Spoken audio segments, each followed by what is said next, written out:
شروع اللہ کے نام سے جو بڑا مہربان نہایت رحم کرنے والا ہے۔ جن لوگوں نے کفر کیا اہل کتاب میں سے اور مشرکوں میں سے، وہ باز آنے والے نہ تھے جب تک ان کے پاس ایک کھلی دلیل نہ آ جائے۔ یقیناً اللہ کا ایک رسول جو پاک صحیفے پڑھ کر سناتا ہے، ان صحیفوں میں درست اور پختہ احکام درج ہیں،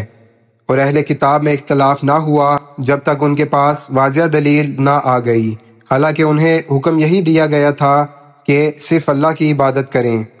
اسی کے لیے دین کو خالص کرتے ہوئے یکسو ہو کر نماز قائم کریں اور زکوٰۃ ادا کریں، یہی سیدھا دین ہے۔ بے شک جو لوگ کفر کرتے ہیں اہل کتاب میں سے اور مشرکوں میں سے، وہ جہنم کی آگ میں ہوں گے، ہمیشہ ہمیشہ اس میں رہیں گے، یہی لوگ بدترین مخلوق ہیں۔